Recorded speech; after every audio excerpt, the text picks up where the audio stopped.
बता देंगे पीएम नरेंद्र मोदी के हनुमान कहे जाने वाले चिराग पासवान क्या एक बार फिर से 2025 में भी लड़ पाएंगे अकेले चुनाव? 2020 के पुनरावृत्ति करेंगे या फिर एनडीए के साथ ही मिलकर चुनाव लड़ेंगे और साथ ही साथ मुख्यमंत्री के लिए भी अपनी दावेदारी को पेश करेंगे? नमस्कार, मैं हूं संजीव और आप देख रहे हैं आप तक न्यूज। अगर आप हमारे चैनल पर नए हैं तो चैनल को जरूर सब्सक्राइब कर लें। बता दें चिराग पासवान का कहना है कि मैं एक अच्छी सीट संख्या में क्वालिटी वाली सीटें चाहता हूं, लेकिन लोक जनशक्ति पार्टी रामविलास किसी भी कीमत पर अपने सम्मान से समझौता नहीं चाहती है। लेकिन लोक जनशक्ति पार्टी रामविलास के प्रमुख चिराग पासवान ने हाल ही में एक टीवी को दिए इंटरव्यू में कहा कि 2024 में जीती अपनी पार्टी की 5 लोकसभा सीटों के साथ वो आगामी बिहार विधानसभा चुनाव में भी 40 विधानसभा सीटों पर लड़ने का मौका मांग रहे हैं।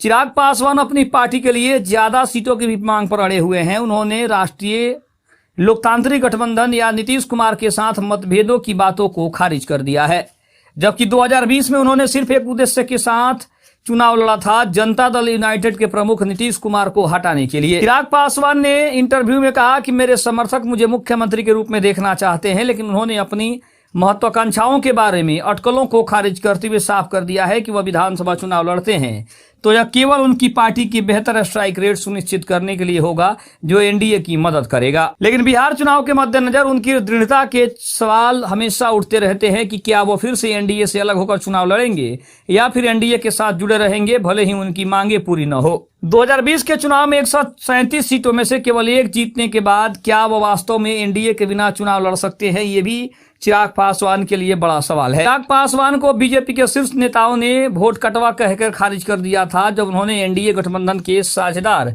जदयू के खिलाफ उम्मीदवार उतारने का बड़ा फैसला किया था। बीजेपी के वरिष्ठ नेता प्रकाश जावड़ेकर और भूपेंद्र यादव ने भी लोजपा के साथ किसी भी संबंध को स्पष्ट रूप से खारिज कर दिया था, ये कहते हुए कि गठबंधन के केवल साझेदार जदयू और हिंदुस्तान अवाम मोर्चा के साथ विकासशील इंसान पार्टी, तब मुकेश सहनी भी एनडीए का हिस्सा हुआ करते थे। चिराग पासवान ने खुद को प्रधानमंत्री नरेंद्र मोदी का हनुमान और उनका अंधभक्त के रूप में बताया था और जोर देकर कहा कि उनका एकमात्र लक्ष्य बीजेपी को मजबूत करना था और यह 2020 के विधानसभा चुनाव के दौरान हुआ था। 2020 के विधानसभा चुनाव में एलजेपी ने 137 सीटों पर चुनाव लड़ा, जिसमें से आधे से भी ज्यादा ऐसी सीटें थी जहां जदयू ने चुनाव लड़ा। पार्टी ने केवल 1 सीट जीती, लेकिन स्वतंत्र रूप से और नीतीश कुमार के खिलाफ चुनाव लड़ने का उनका फैसला जदयू की गणना को 40 विधानसभा सीटों में गिराने का कारण बना, जिससे जदयू तीसरे स्थान पर आ गया और 2015 के चुनाव में 71 सीट से गिरकर सीधे 43 सीट जीतते हुए पार्टी तीसरे नंबर की बन गई। भाजपा ने 74 सीटें जीती, 53 से बढ़कर जो सबसे बड़ी पार्टी लालू यादव की राष्ट्रीय जनता दल के जीते गए 75 से कम थी।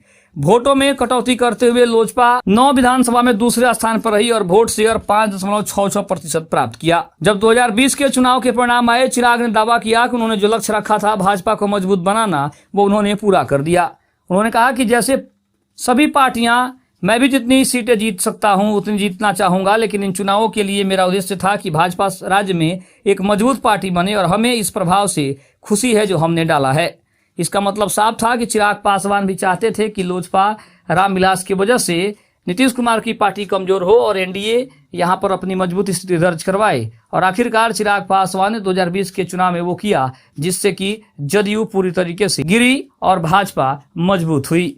खबर कैसी लगी कमेंट में जरूर बताइएगा। तब तक के लिए धन्यवाद। जय हिंद, जय भारत।